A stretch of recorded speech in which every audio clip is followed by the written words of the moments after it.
Good morning, everybody. Welcome back. Happy Tuesday to you. Hey, our three manners today are, again, three really important ones. And these ones do take some practice.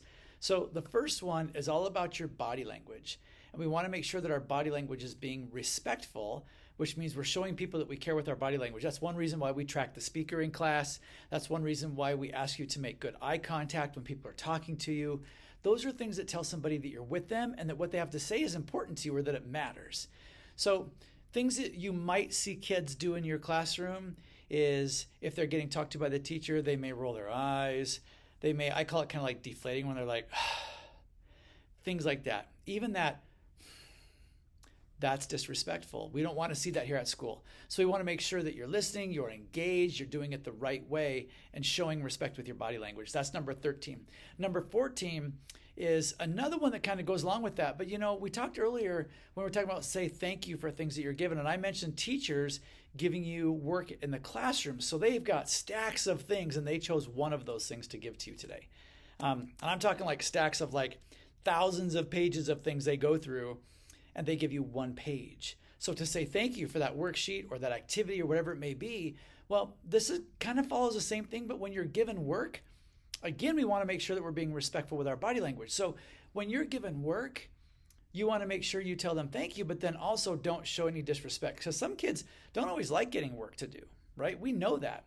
When my boss gives me work to do, sometimes like, oh man, I have so many other things to do. I never say that to her, but that might be what I'm thinking in my head is, oh my goodness, I have so many other things to do. This is one more thing. Am I going to get it done? I don't know. This is hard. Again, when you go back to our foundations, that's that whole thing of being resilient and getting through it. So the manner actually reads like this: to not moan or complain when work is assigned because it's just practice and it makes you better. So it'd be like if your parents got you a bicycle and you complained because you got a bicycle. Well, wait a minute. Riding a bicycle, if you've already learned how to ride a bicycle, you're good to go now, right? It's easy. But when you first started, you fell over, you tipped, you were really unsure of yourself. You might have even fallen over and scraped an elbow or scraped a knee. You maybe cried. That happens when we're learning how to do things that are hard for us. Riding a skateboard, riding a scooter, learning dance moves, doing gymnastic stuff, piano, and you goof up. And those things happen all the time. But we practice and practice and practice to get better. So in the classroom, your practice is the work that's given to you that you practice and you practice. And our goal is then when you get older, it's just easier for you. That's the whole idea. So make sure you're being respectful with your body language in both manners 13 and 14 of not showing disrespect with your body, but then also not moaning or complaining when you get work. And the last one is that when you've got a guest teacher in your classroom, everything should still be the same. The procedures don't change. The things you're supposed to do don't change. But we actually ask you to do this instead. Treat them like they're a guest at your house. If you've ever had a sleepover, you know that when you invite somebody over, you kind of do the things that they want to do. So one of the best ones I like to use is a trampoline. Our neighbor has a trampoline. And when my daughter goes over to the neighbor's house to play with him, she loves to be on his trampoline. So every time they go over there, they get on the trampoline because we don't have that in our house.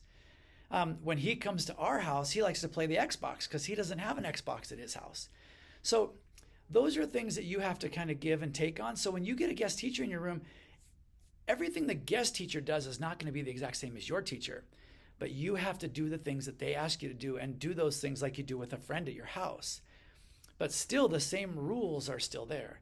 You still have to be kind to one another. You still have to follow our foundations. You still have to do these things that we talk about every day. So those are the three for today. I hope you're having a great week, and I will see you again tomorrow with 3 more of these. Have a great one.